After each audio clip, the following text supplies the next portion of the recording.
qualified what happened in Olenivka in the bombing 2 years ago. I think it's still not the case from your commission. Have you reached any conclusion on that? And lastly, the timing of the release of the report, which is on the first day of the Russian presidential election, with Alexei Navalny death in custody. There's been a lot of discussions around that in the last few weeks. You're focusing on prisoners of war in Russia. Do you have a message to send to the Russian electorate? Thank you.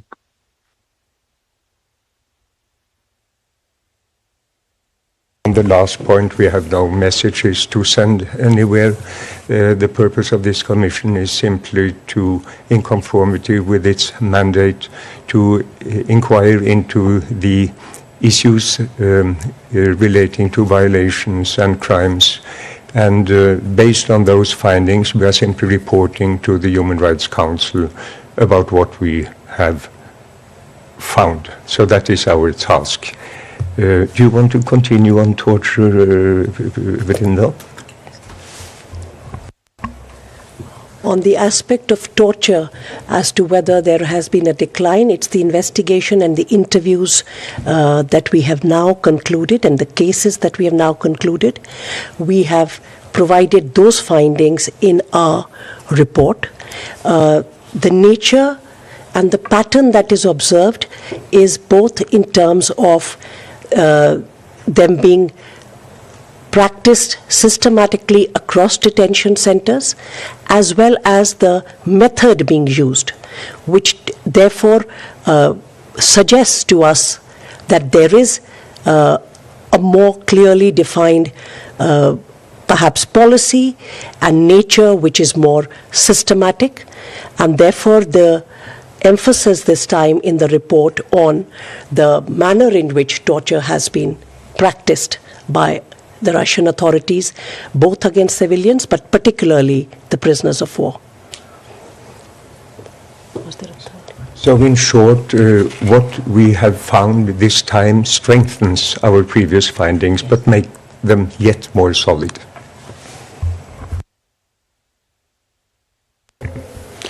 Okay, thank you. We'll take a question from Yuri, if you could just identify yourself. Yes, thank you. Yuri Aprolev from RIA Novosti. I have 3 questions to the Commission. In your report, you mentioned 3 attacks on cities under Russian control, 2 against Donetsk, which is nevertheless bombed every day, and 1 against Belgorod. You do not attribute any of these attacks to Ukraine, explaining that the lack of access there did not allow you to determine those responsible for these attacks. However, with regard to Mariupol, to which you also did not have access, you attribute all the attacks to Russia.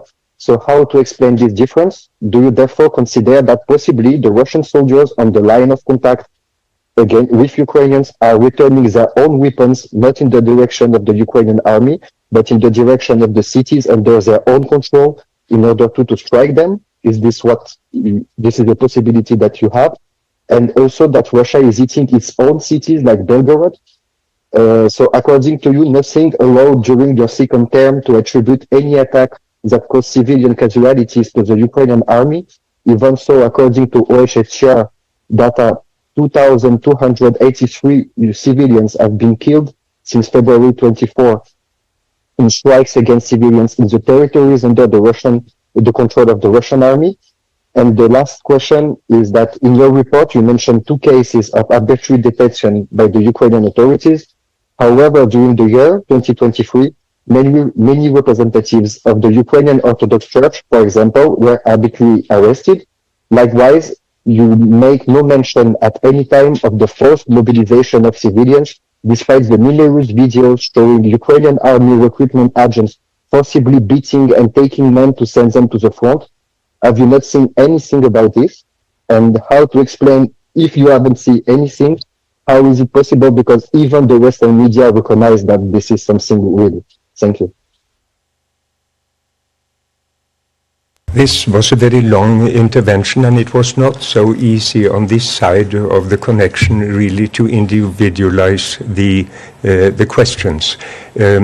Let me first say that what we have been focusing on in this report is what will be in the written report public from now, and which was in one way summarized during our press conference, and which will also be summarized in the oral update to the Human Rights Council early next week. So this is the parameter of what we have been doing this time. The investigations are a continuing process. There are many aspects that one could raise, but given the Commission's general capacity and also the wealth of information and all the events on the grounds, there are limits to what we can do in one round. And this is then our fifth report, and subject to a possible if extended, the Commission will then continue. For more specificity, Vrinda.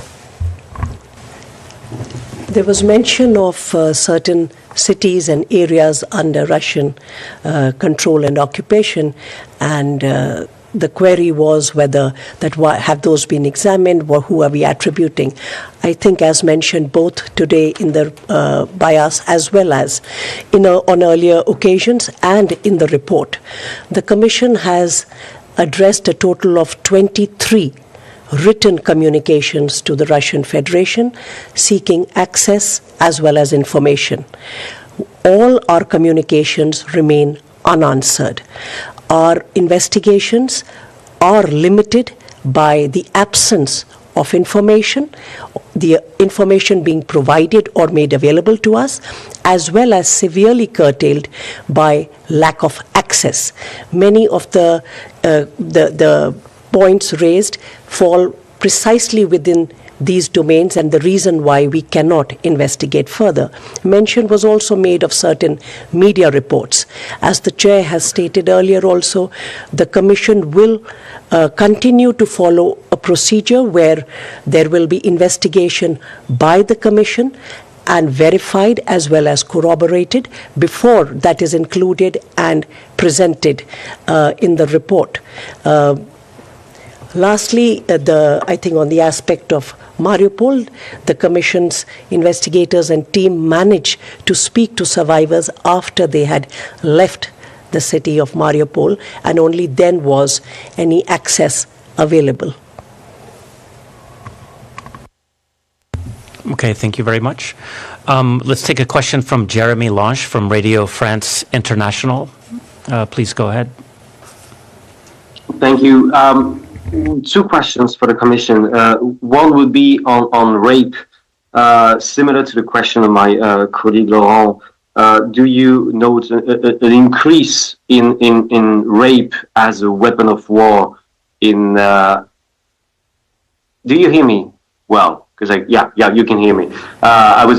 Do you note an increase in rape as a weapon of war in Ukraine, or is it here from the beginning and there's no particular difference here? And the second question would be on the seizure of cultural properties that you mentioned.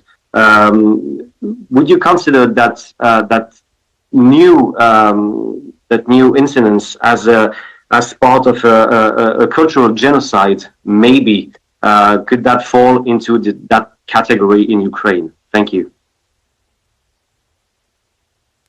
On the last question, what we have done in our report is to look into these incidents of partly destruction of cultural objects and partly seizure of cultural objects, and even, of course, they are reflecting the identity of the population and the country. It is the legal standard of protection of cultural objects under international law, which has been the legal yardstick under which we have assessed these offenses. So that's for the second one. As regards rape, in our earlier reports, we had said that we've looked at sexual violence, gender-based violence, rape in 9 provinces in Ukraine. and now there are other provinces which we have investigated cases. Our determination is that both rape and sexual violence are war crimes and what we have in the cases, there's a finding that these amount to war crimes, and in some circumstances we have said that it is also amounting to torture. Particularly with the focus this time on prisoners of war, we have also found that there was a sexualized dimension of torture of male Ukrainian prisoners of war. Whether there is an increase in number, the report is not making an observation on that, both by the very nature of this violation. Very often, the victims are going to take time to come forward and to speak about it. So at present, we are not making any remark whether there is an increase or decrease in the violation. What we are seeing is that there has been use of rape and sexual violence, particularly when there were house searches, when women were detained, and in order to extract information and sometimes to humiliate and degrade. Thank you, Commissioner. Let's take a question from Lisa Schlein from Voice of America. Good morning. Thank you. Yes, continuing just a bit on the issue of rape of women, sexual rape, as Jeremy asked, would you say it is a weapon of war? What is the reason for raping women doing this? And also, I'm wondering whether in the report you have figures regarding the numbers of women that have been raped. You also mentioned that men have been raped. Perhaps you could elaborate a bit upon that. And then a second question is, have the Russian authorities seen your report? Have they responded to it? I mean, I think it's important to find out what it is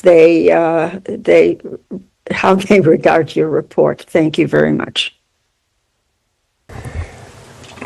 First, the issue of whether the parties to the armed conflict have had the opportunity to see the draft report, and the answer to that is yes.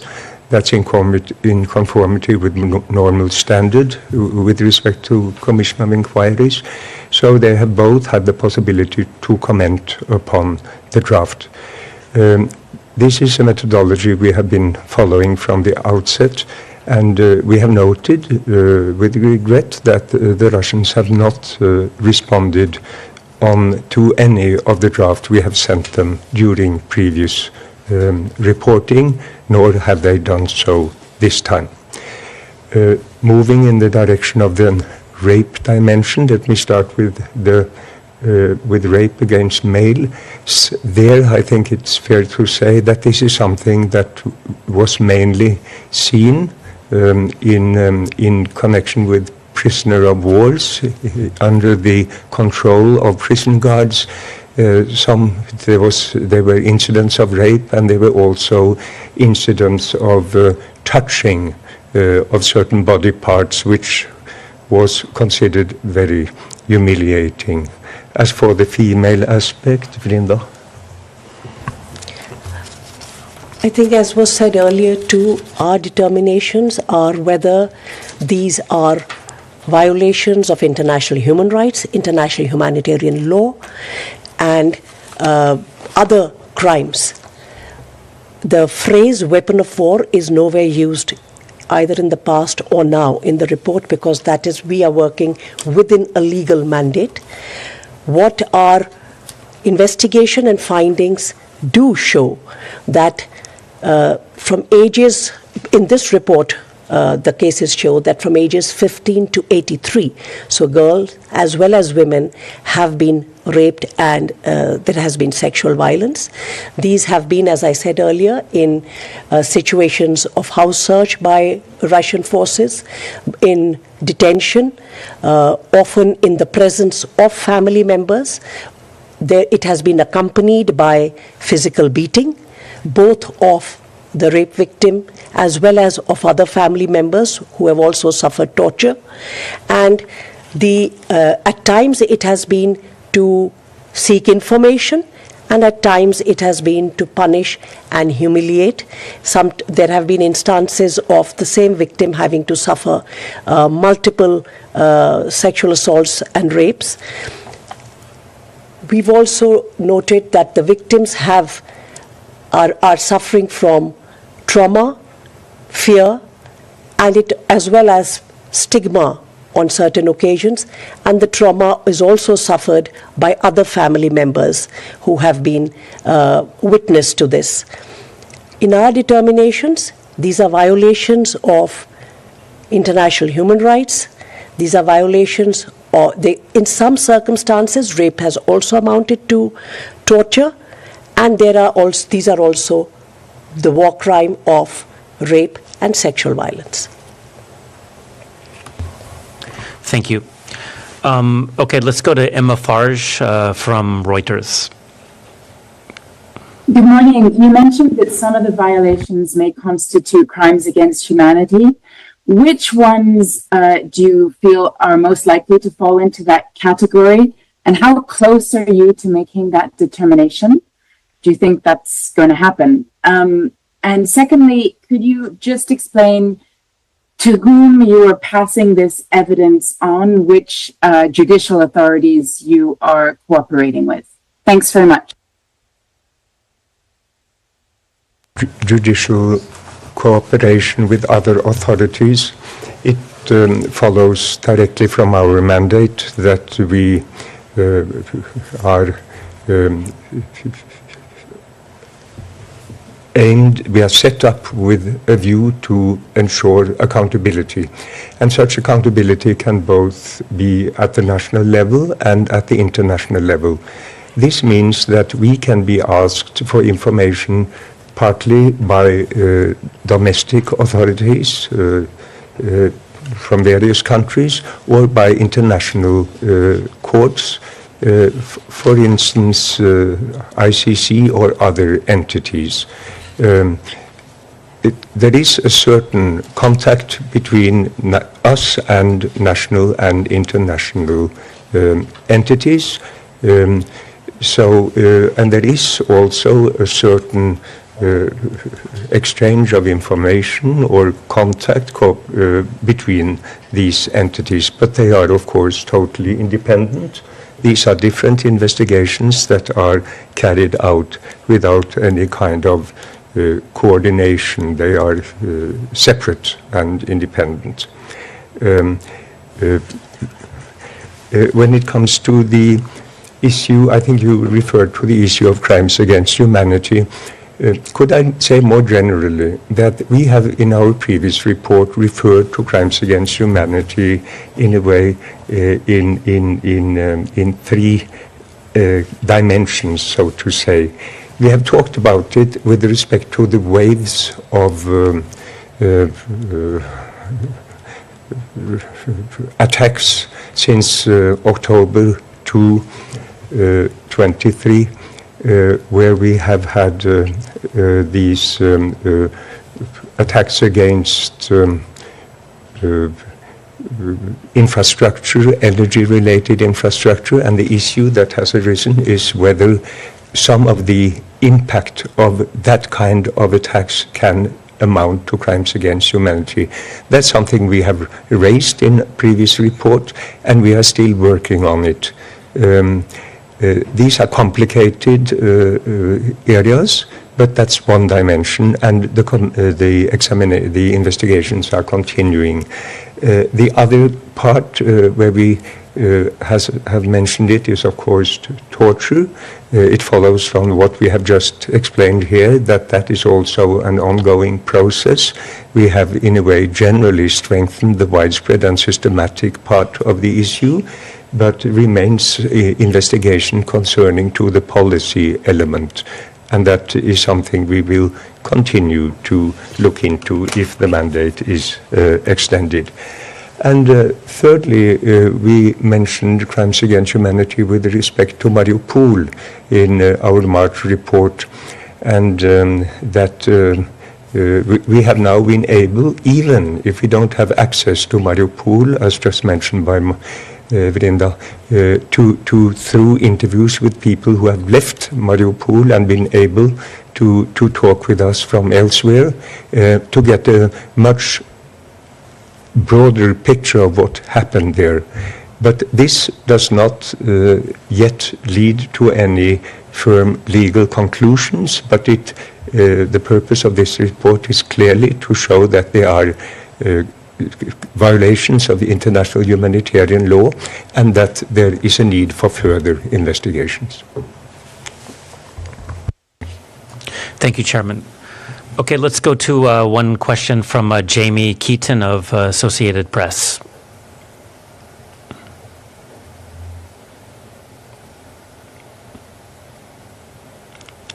He posed this question in a chat.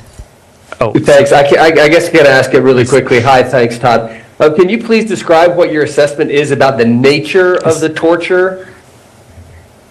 And the report uses the word horrific, so I'm just wondering how you reached that conclusion. Thank you.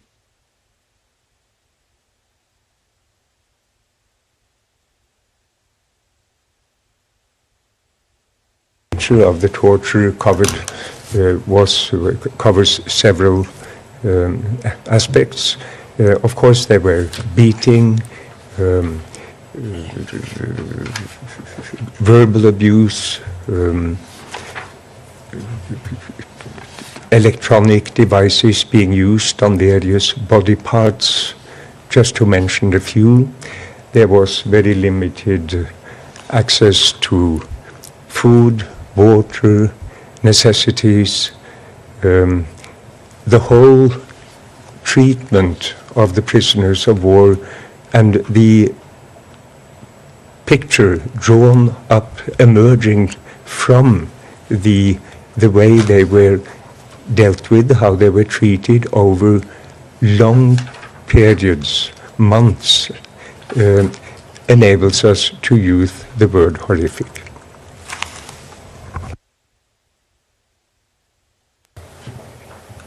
okay, thank you. We have one question online from Stefan Schalker, a freelancer. I'll just read it. It says, targeting cultural heritage, abduction of children, systematic humiliation and torture. In the report, also Russia's propaganda is mentioned. Does that sum up to the suspicion of genocidal motives?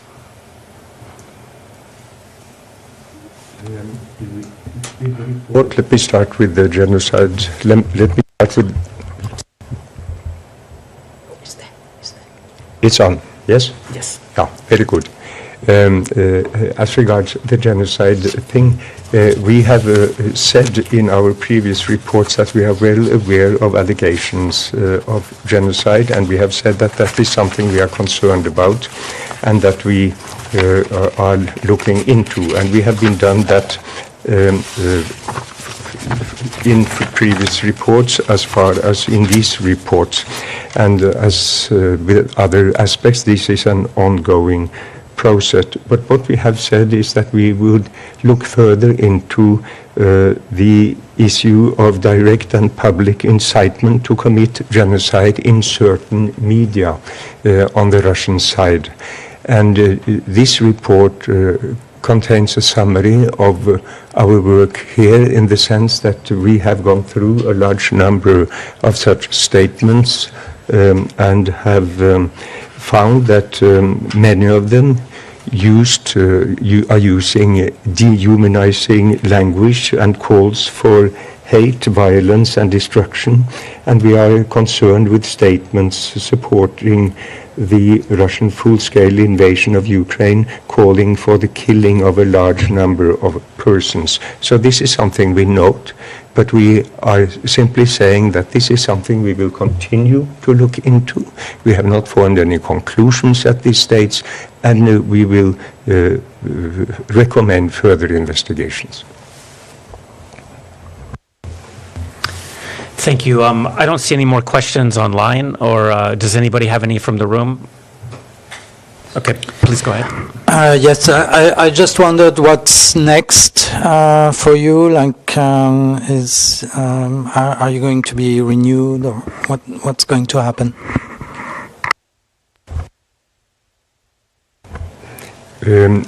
That's not up to decide, not up to us to decide.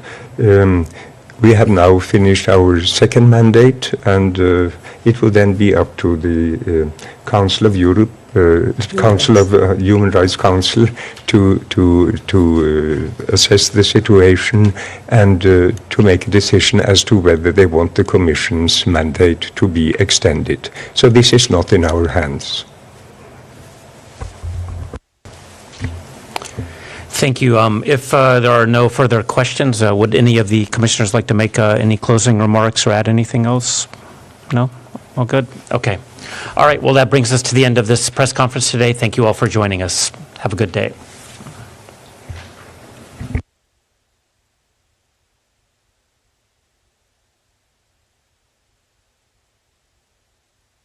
Recording stopped.